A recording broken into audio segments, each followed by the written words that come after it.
Lisa, thank you so much for taking the time to meet with us this evening. You're welcome, no problem. I wanted to know a little bit about Aaron Schwartz. Who was he? Oh, Aaron Schwartz was an activist and programmer and philosopher, perhaps more than anything, that got started when he was around 13 or 14 years old, working with organizations such as the World Wide Web Consortium and Creative Commons and the Electronic Frontier Foundation and the Internet Archive. And then he continued to get more political as he got older. And he was very into making public data available to the public.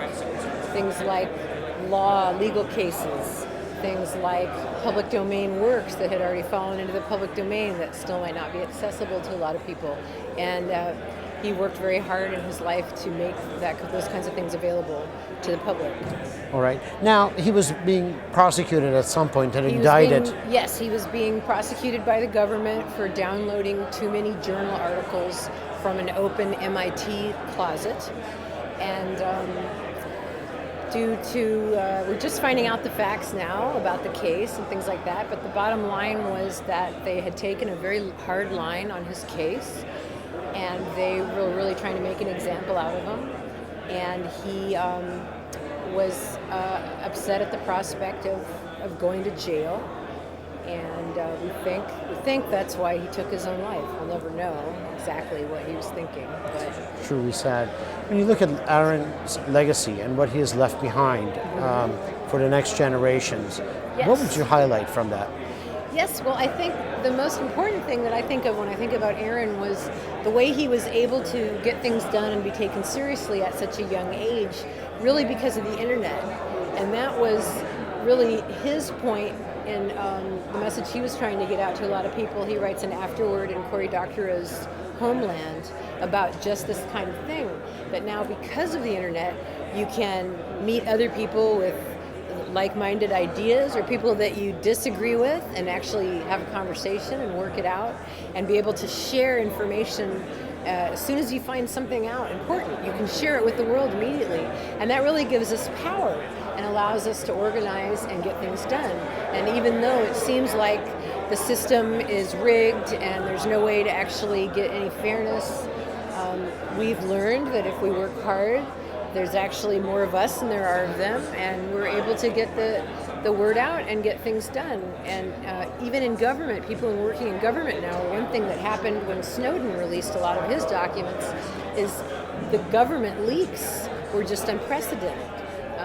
There seemed to be a lot of other people that maybe didn't want to take the full-blown whistleblower approach of dumping documents, but wanted to get the word out about one thing or another, and started doing so very rapidly after things started unfolding. Yeah, so it seems activists and innovators push the limits of society, they challenge the laws of the system, and they're able to make us think in different ways about the laws and who governs over us and who we can and we can't criticize.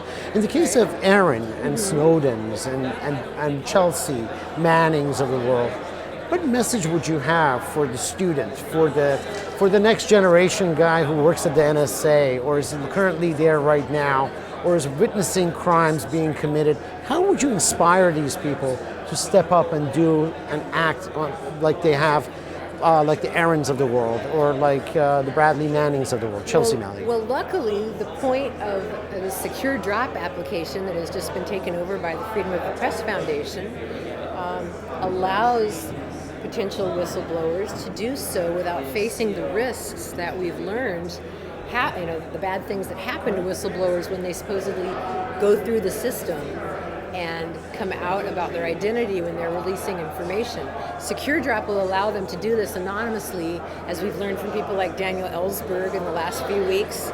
The government is subpoenaing journalists' records, their emails. There's no way for a journalist to be able to assure a source anymore that they can keep their identity anonymous, even if they want to, even if they're willing to go to jail for it.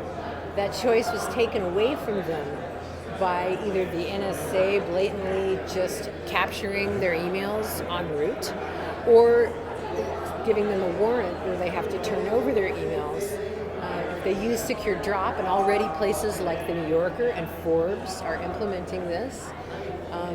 They are able to get the information out anonymously and securely, maybe feel a little better that they're not taking part without doing anything, not like they need to go quit their job tomorrow or anything, but perhaps they've done a little something to shed some light on some of the darker goings on and some of these government and other organizations. So I would say you have a good reason at worrying about what would happen if you do these kinds of things.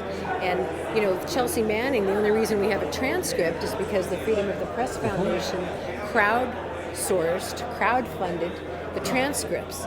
You know, things like the United States government saying that they don't have the money for a transcript of something as earth-shattering as the Chelsea Manning trial shows us that, you know, these things, they erode our democracy, they eat away at it. And something like Secure Drop might be able to put a little of that back. Like the Secure Drop programmers were saying, they're trying to restore the balance between government and journalism so that we can have more of a true democracy. Now, when it comes to journalism, there's a lot of small journalists out there. There's a lot of small press out there all around the world that are being oppressed by very oppressive regimes in the Middle East, Africa, and elsewhere. Yes. How do you guys plan on getting Secure Drop out to all these journalists? What's the plan for it? And if there's a journalist out there that's interested in implementing it for their company or organization, what's the best way of going about it? Right. Well, I'm not a representative of the Freedom of the Press Foundation, but I asked this of the Secure Drop programmers, and basically you should contact the Freedom of the Press Foundation, contact Garrett Robinson, let them know that you would like to participate and be one of Secure Drop's recipients. They're looking to expand the program, have more magazines involved, have more journalists involved, and make this really a force to be reckoned with. Well, Lisa, thank you so much for taking the time to meet with us. Thank you very much for coming.